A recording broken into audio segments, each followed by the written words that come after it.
So breastfeeding, my goodness, it's one of those things that, you assume you're going to be able to do really easily, when actually it comes with mastitis, thrush, engorged breasts, leaking nipples, and it's you don't really get a break. It's the natural way. Yeah. And it's not natural. It doesn't always come naturally the natural to way people. to feed a child. Yeah. And I just don't think it is natural. I really thought it was going to be the easy way to feed. Right. And thought it was, I still do think it's the right way to feed. And I was just amazed how difficult it was. Yeah. I'm so not ready for how difficult it was. Yeah. One of those things that you just assume you're going to be able to do, if it's something that you want to do, which in both of our cases it was something that we both wanted to do. But yeah, you just assume it's just going to happen. And even though I had quite an easy time, really, with Tilda, she latched really well. But even then, it comes with just pain. And while your body regulates, I had breasts that I thought were going to explode. I would be, if Tilda didn't wake up for a sleep, I would have to be in the bathroom at 2:00 in the morning with a hand pump, taking off the edge so that I wasn't in tears because it hurt, because they were going to explode. Because I thought it was natural, I thought it was going to be easy, I wasn't ready for how difficult it was. Yeah. I was walking around the house, I was so cocksure of myself, being this great breastfeeding mum.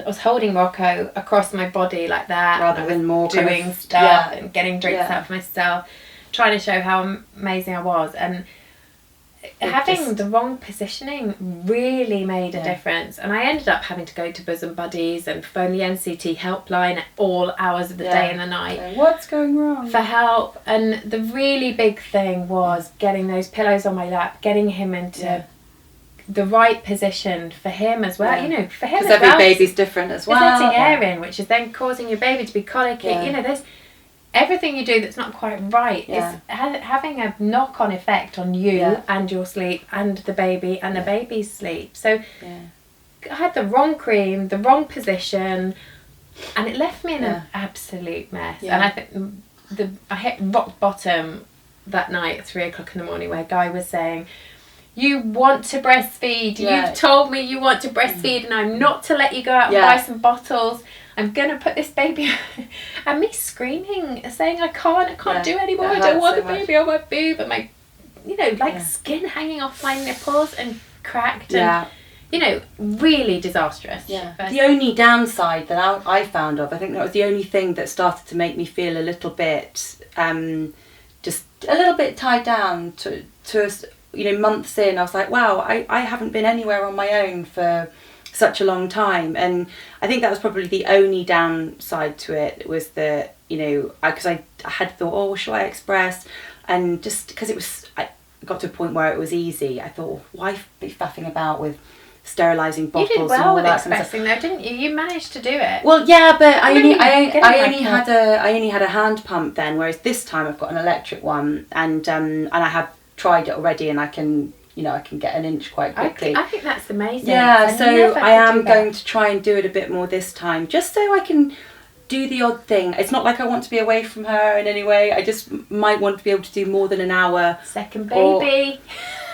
More than 2 hours, and be able to nip, I don't know, for a coffee with someone, or go to the supermarket on my own. Those kinds of things that were going from being, really independent to suddenly going, wow, I can't do anything on my own.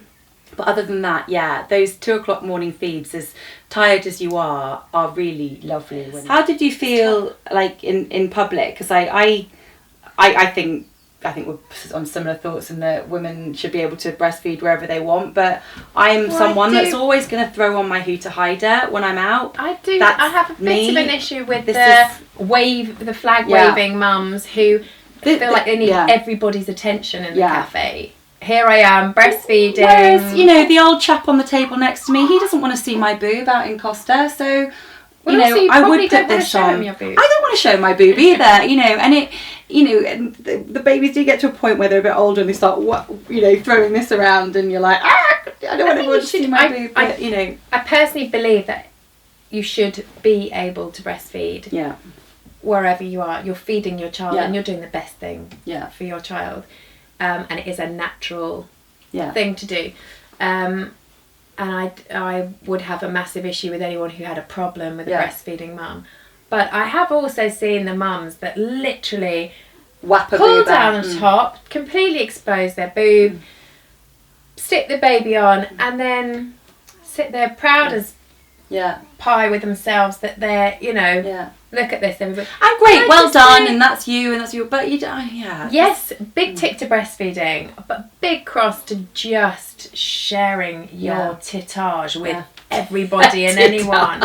Honestly, and that time was a bit hard. Baby weight amazingly, because I personally, it didn't work for you, did it? I felt like, and I know other mums who feel the same, like all my milk was being stored in my shoulders and my fatty wobbly arms, and like a milkmaid. I didn't take off my chubby chubs, and also on that I was so hungry when I was breastfeeding. I've got chocolate bars in my bag. 9 pound 5 boy who would finish a feed, burp, and then need the next feed. He did not stop, Dix, and I just had to eat non-stop. I was more hungry breastfeeding than I ever. I had to constantly be filter feeding. And I felt pints and pints of water. Definitely didn't lose my weight, and then as soon as I stopped breastfeeding each time, that's when I felt like my baby weight went. Whereas I feel like it gets sucked out from the very beginning for me, which thank goodness, I'm very, very happy about that. Don't be fooled though, I'm still in my maternity jeans, and I've got that loose skin hanging over the top of my trousers. But I think you're one of the best for bouncing back mummies I know. That's 13, 14 days after having a baby.